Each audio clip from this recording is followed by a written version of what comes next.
प्रिय श्रोता बंधु, सबसे पहले आप हमारा नमस्कार स्वीकार कीजिए। जय शिव गुरु। पिछले भाग में हमने आपको बताया था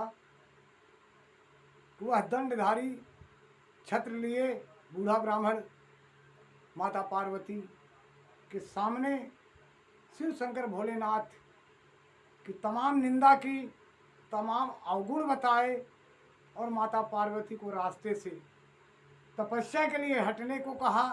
माता पार्वती क्रुद्ध होकर के सब कुछ सुन रही थी, मन में विचार कर रही थी कि यह बूढ़ा ब्राह्मण शायद बहुत बड़ा अज्ञानी है, ढोंग रचा करके केवल जंगलों में टहल करके किसी न किसी को नुकसान पहुंचाता है। माता पार्वती गुस्से में आकर बोली, हे ब्राह्मण, मैं तो समझती थी कि आप बहुत बड़े ज्ञानी हैं, कुछ ज्ञान देने आए हैं, कुछ हमें अच्छी सूझ देंगे जिससे हमें हमारी तपस्या में बल मिलेगा, लेकिन हमारे अंदाज में, हमारी जानकारी में, हमारी समझ में आप महामूर्ख ब्राह्मण हो, ब्राह्मण के नाम पर कलंक हो। अरे शिव की निंदा करने वाले वो ही समझ लो कि शिव हैं कौन। तुम पहले बोलते थे कि शिव को मैं जानता हूँ, लेकिन शिव को शायद तुम कुछ भी नहीं जानते। वही शिव पार ब्रह्म परमेश्वर ईश्वर सर्वेश्वर परमात्मा विश्वात्मा है। उनके ही अंश द्वारा सब अवतार होते हैं। धर्म को बचाने के लिए, पाप को हटाने के लिए हर रूप में नाना प्रकार के अवतार हुए हैं। क्या इसके बारे में तुम नहीं जानते? ब्राह्मण का ढोंग रचा करके तुम ब्राह्मण कहलाने लायक नहीं हो। अतः उनके समान उत्तम प्रभु दूसरा कौन है जो सबके आदि कारण है?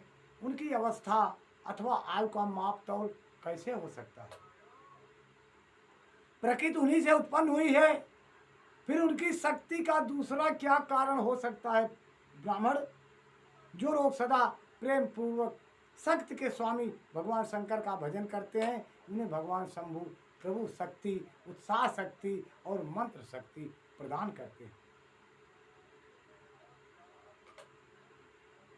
भगवान शिव के भजन से ही जीव मृत्यु को जीत लेता है और निर्भय हो जाता है, इसलिए तीनों लोक में उनका मृत्युंजय नाम प्रसिद्ध है। उन्हीं के अनुग्रह से विष्णु तत्व को, ब्रह्मा ब्रह्म तत्व को और इंद्र तत्व को, और जितने भी देवता हैं वे सब उन्हीं के तत्व से उत्पन्न हुए हैं। शायद अगर वेद पुराण का ज्ञान होता है आपको तो ऐसी बातें नहीं करते। निंदनीय बातें, वो भी ब्राह्मण के मुख से, तो सेवा नहीं देती।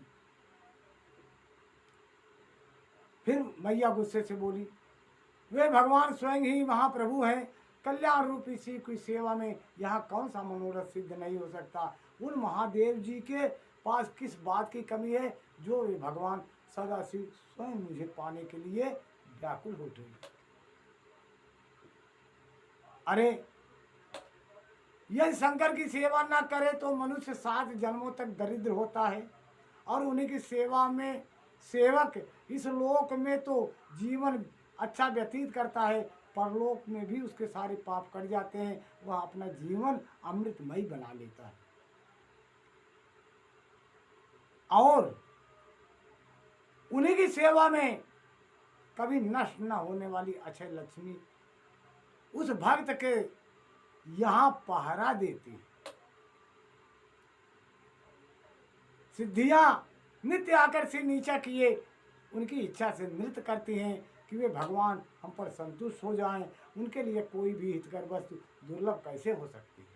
यद्यपि यहाँ मांगलिक कहीं जाने वाली वस्तुएं शंकर का सेवन नहीं करती, तथापि उनके स्मरण मात्र से सबका मंगल होता है, जिनकी पूजा के प्रभाव से उपासक की संपूर्ण कामनाएं सिद्ध हो जाती हैं। अय ब्राह्मण, मेरी बात ध्यान से सुनो। सदा शिव निर्विकार रहने वाले उस परमात्मा शिव का विकार कहाँ से आ सकता है? जिस पुरुष के मुख से निरंतर शिव यह मंगलमय नाम निवास करता है, उनके दर्शन मार्ग से ही अन्य सब सदा पवित्र हो जाते हैं। जैसा कि आपने कहा कि वे चिता का भस्म लगाते हैं, परंतु यदि उनका लगाया हुआ भस्म अपवित्र हो तो उनके शरीर से झड़कर गिरे हुए उस भस्म को देवता लोग सदा अपने सर पर क्यों रखते हैं? ध्यान देने वाली बात है। वही निर्गुण रूप में शिव कहलाते हैं, वे बुद्ध के द्वारा पूर्ण रूप से कैसे जाने जा सकते हैं? परब्रह्म परमात्मा शिव का जो निर्गुण रूप है उसे आप जैसे महान मूर्ख ब्राह्मण, जो ठगने वाला ब्राह्मण हो, वह लोग कैसे जान सकते हैं?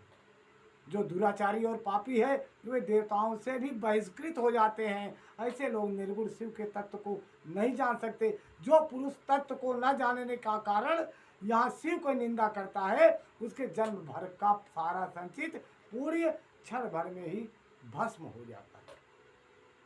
आपने जो यहाँ अमित तेजस्वी महादेव जी की निंदा की है और मैंने जो आपकी पूजा की है, उससे मुझे पाप की भागिनी होना पड़ा है। शिवद्रोही देखकर वस्त्र सहित स्नान करना चाहिए। शिवद्रोही दर्शन हो जाने पर प्रायश्चित करना चाहिए। अब हमें वही करना पड़ेगा। अरे ब्राह्मण, तुम निंदनीय हो, तुम्हें कुछ ज्ञान नहीं है, शिव की बहुत बड़ी अवहेलना किए हो, तुम यहाँ से चले जाओ, नहीं तो हमारे मुख से उल्टा सीधा श्राप निकल जाएगा। माता पार्वती यह कह के आँख मूंद ली और ब्राह्मण मन ही मन प्रसन्न हो रहा था, क्योंकि वो भोले बाबा शिव थे, प्रसन्न हो रहे थे। मैया की तरफ देख करके कितने प्रसन्न हो रहे थे, यह आपको अगले भाग में मैं बताऊंगा।